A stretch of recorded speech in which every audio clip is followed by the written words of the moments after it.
JP, I play drums. Hi, my name is Simon. I play guitar in Hartford. Hey, what's up? I'm Pat. I play guitar. What's up? I'm Carl. I play bass and I sing.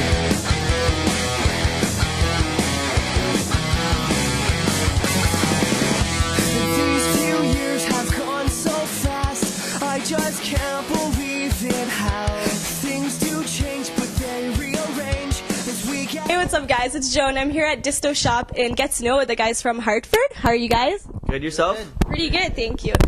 First of all, I just want to congratulate you guys on your first EP, Room 207. You guys released it over the summer 2010. What's the response been like so far?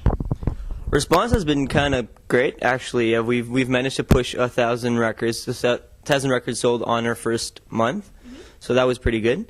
And we've toured quite often with it so far, so it's been good.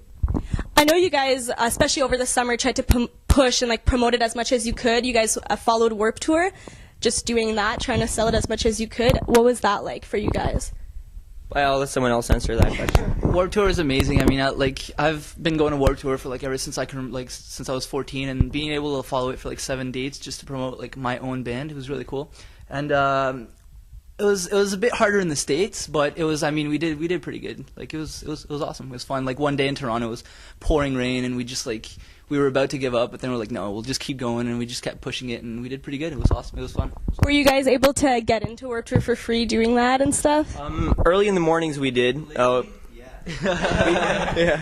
We always parked for free because we'd go where the band parking was, and they were like, you have your tickets? And I was like, well, I don't have my I don't have the pass for it, but I'm in a band, let me just go in. And they were like, okay, that's cool. So we just had free parking every single day. That was cool. Please don't hate us, Kevin Lyman. We just want to promote our band and eventually make it onto the Warped Tour, hopefully. That's awesome. Over the fall, you guys toured across Canada, and I imagine it must be pretty challenging for an independent band from Eastern Canada to make it all the way to the West Coast.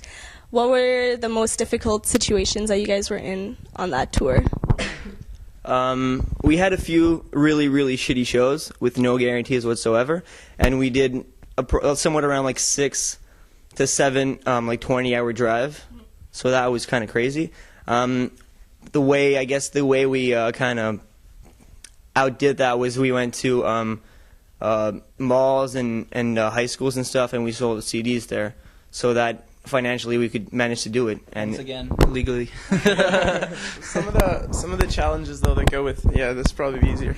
Definitely some of the challenges that go with any tour, but more so out west, just because we are not unknown, but in the sense that we don't have as much a fan base out there as we do out east. Is you literally sometimes would not shower for, I think the longest we went was 4 days, and it's washing your head in a subway sink is not always the best morning you could ask for, especially when you've driven something like 14 hours and you feel like the earth or the prairies are going to swallow you whole. So I mean, that sucks, but you deal with it, and waking up and going to malls and stuff is not always what you want to do after a crappy drive and a crappy guarantee. But you have to do it. I mean, that's why we're motivated and we want to make it happen. So you do what you have to do. Awesome. But what about individually? What were struggles that everyone went through? Do you know what I mean? I couldn't sleep for the first week or so. I couldn't sleep at all because Simon was driving most of the nights, and I don't trust the guy. So I was just I was trying to sleep, but in my head I was like, dude, I just can't fall asleep, man. I'll wake up and we'll be in the fucking ditch or something like that. So you guys were never lonely or homesick or anything like that? Not really. Not me. I don't really get homesick. I love being on the road. I think a personal challenge everyone had to go through, though, especially these guys with girlfriends and tour. Yeah, but generally speaking, bands and girls don't work. Along with tours, it's just not a good mix. But I know these 3 guys had a bit of a rough time. But I mean, those are some obstacles you deal with. That stuff back home always comes to get you back on tour. But your focus is on the music and playing your show every night. So how did you guys cope with that? The situations back home while you guys were on tour? Made love? Or No, I'm kidding. I think I'll let JP answer that. The girlfriend thing? Oh, you really want me to talk about it? I don't know. I guess I've been doing it for a while, so I guess it's it's not that hard. It's just hard for the people who are waiting for us back here because we basically have fun every day. We try to make like our dream possible and everything. I had a hard time because my girlfriend actually dumped me while I was on tour, so it's pretty. Jersey. Yeah, I was back in on tour. We were in the Warped Tour in New Jersey. So I guess I'm probably not the best person right now to answer that question, but I'm dealing with it, and I want to be on tour for the rest of my life. So I guess that's you have to pay the price to make it. Actually, probably. One way we cope individually, JP's good for that, is just put himself out there and be the biggest idiot in the world. Just make everyone laugh. I mean, when you're in the middle of the prairies, Alberta, at like 4 in the morning. 26 hours straight, Yeah, exactly. You kind of lose your mind. Yeah. So JP's good for that in the sense that he'll lighten the mood, whether we've had a shitty drive or a crappy girlfriend situation. That's what he's talking about. If we've had a crappy girlfriend situation, whatever the problem is, JP's good at lightening the mood and just being a huge joker. So he does the stupid shit. What was the most memorable thing that happened to you guys touring or just playing shows? I'd have to say it was a Thunder Bay show. Yeah. We played at a high school in Thunder Bay, and it wasn't like at dinner time. It was a school activity, so all the students had to go to that one show. So I guess there was around like 500 people there, and it was just awesome. It was my biggest show ever, and it was just awesome. Yeah.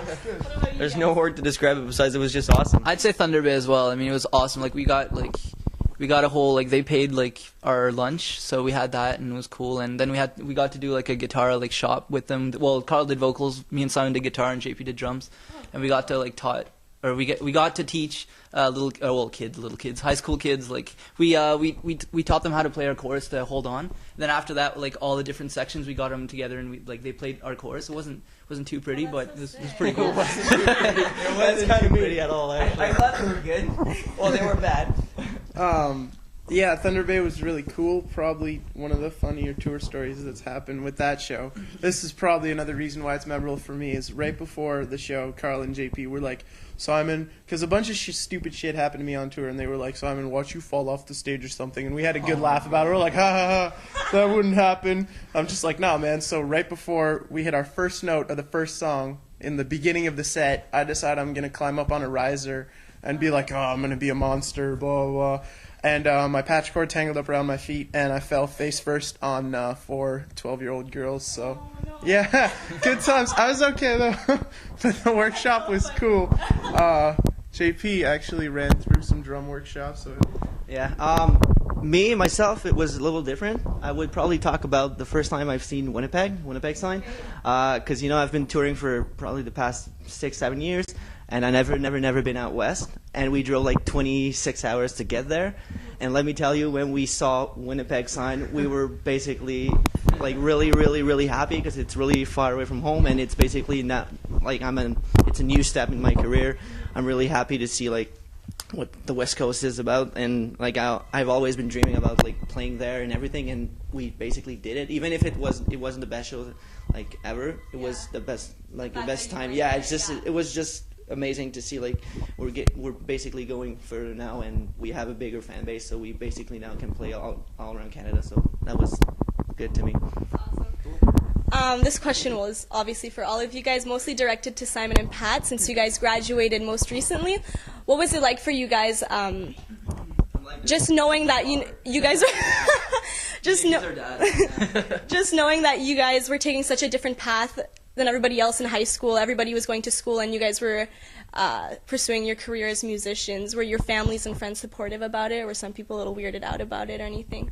For parents, obviously everyone's parents wants the best for them, but at the same time, as a parent, and I'm not a parent, but I'm just saying that from my parents' perspective, is you want your child to do what he or she loves at the same time. And I mean, when your child chooses to do something that's not exactly doesn't generally, like in the status quo of like employment, generate really good income, and it's hard to be like, okay, I want you to do what you love, but I mean, like a band isn't the steadiest path you could have chosen. And in regards to like straying from the regular path that people from high school take and go to university, that's, I mean, you do your own thing kind of thing, but at the same time, you always have that self-doubt and that feeling that like, oh, am I missing out on something? Is this something that I would want to do? But I mean, I guess every musician has had that doubt, like, is this what I really want to do? Like, but then you tour and you see the response at every show, and just every night that you play a show, it solidifies the fact that you want to be in a band. And that, I mean, none of us could probably sit in a classroom and write essays and shit.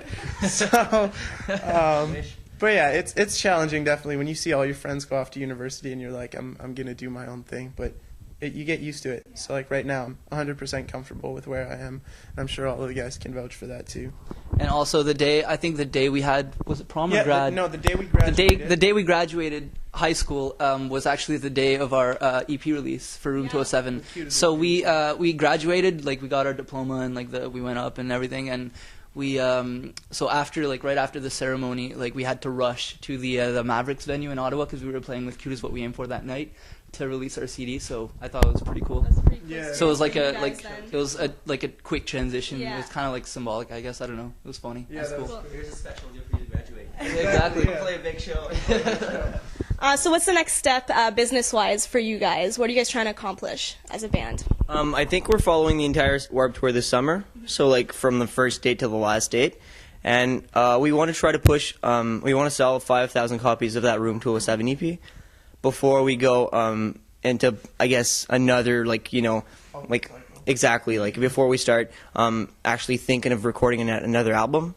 So I think that's pretty much our main objective right now. As if it's through touring or if it's through whatever, we just want to sell 5,000 copies of that EP, and then we'll move forward from there. Yeah, exactly. If you sell 5,000 copies independently, it's pretty cool for it's pretty solid actually. Yeah, you'd hope that a label would take a look at you at that point.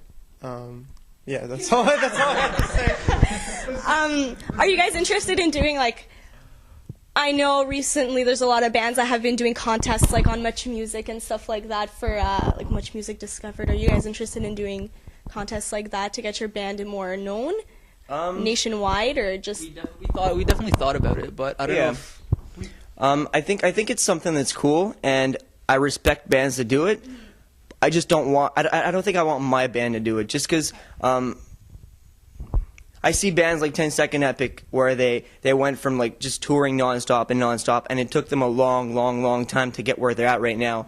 But they're respected from everyone in this industry in Canada respects 10 Second Epic, and I think I want to be that kind of band. So that's what you look up to? They're pretty much real guys, and they've been touring a lot, so it's not just a simple contest and you pop out of nowhere. It's just, they're famous right away. Yeah, I guess it helps your band to stay out there longer and be on the road for a longer time for sure. To add to what Carl said, there's a lot of paths you can take to get where you're going, whether it's disband or discovered or just touring like crazy people. We recognize that it's definitely a good promoting tool and a good media outlet, but we don't think that it's the right path for this band. There's like I said, there's 100 ways you can do it, and I think the way we're going to do it is stick to tour, word of mouth. So we believe in face-to-face kind of stuff, but we recognize the importance of online promotion and all that TV stuff. But I think we're just going to tour and stick to the road mostly, hopefully. So apart from doing Warped Tour this summer, do you guys have any upcoming tours coming up? We are going on tour with a band called Use As Directed from Toronto, somewhere, Aurora, yeah. And we're going out. We're leaving. It's just a week. We're leaving on the 10th, March 10th, and then we're on the 20th. 20th is our Ottawa date, and it's my birthday on the 18th, so I want to see you guys there. Okay, well, thank you guys so much for your time, and congratulations on everything. Good luck with everything coming up.